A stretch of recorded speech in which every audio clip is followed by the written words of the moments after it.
This is scary but मैंने chat GPT को पूछा who am I and chat GPT को मेरा exact birthday and time of birth पता था। कैसे? এরকম একটা ভিডিও দেখে আমিও চ্যাট জিপিটিতে চলে গেলাম and চ্যাট জিপিটিকে আস্ক করলাম যে চ্যাট জিপিটি আমি কে বা আমি কোথায় থাকি। তো পরে দেখেন চ্যাট জিপিটি কী অ্যান্সার দিল। আসলে আমরা এরকম অনেক ভিডিও দেখি, তো মাঝে মধ্যে নিজে যেয়েও টেস্ট করতে হয় যে কথাগুলো সত্য কি না। তো পরে দেখেন চ্যাট জিপিটি আমাকে কি বলছে যে ফেসবুক বা অন্যান্য জায়গায় যতটুকু ইনফরমেশন আছে অতখানি ইনফরমেশনই ও দিয়েছে, অথবা আমি যা যা আস্ক করেছিলাম বা চ্যাট জিপিটি ইউজ করে যা যা করেছিলাম অতখানি কিন্তু চ্যাট জিপিটি আমাকে এখানে বলছে।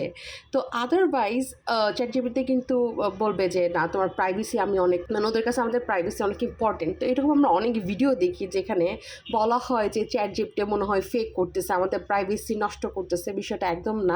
তো এরকম ভিডিও দেখে আমিও চ্যাট জিপিটির অথেন্টিসিটি পরীক্ষা করার জন্য চ্যাট জিপিটিকে আমার অ্যাড্রেস পর্যন্ত জিজ্ঞাসা করেছি। পরে দেখেন চ্যাট জিপিটি কিন্তু আমাকে বলবে যে আমরা তোমাদের প্রাইভেসিটাকে সম্মান করি, আমরা তোমাদের প্রাইভেসি আমি বলবো না।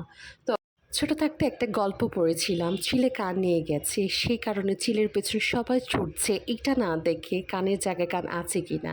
ঠিক সেইভাবেই কোনো ইনফরমেশনকে বিলিভ করার আগে একটু যাচাই করে নেবেন। থ্যাংক ইউ সবাইকে। আমার এই ভিডিও ভালো লাগলে অবশ্যই শেয়ার অ্যান্ড কমেন্টস করতে ভুলবেন না।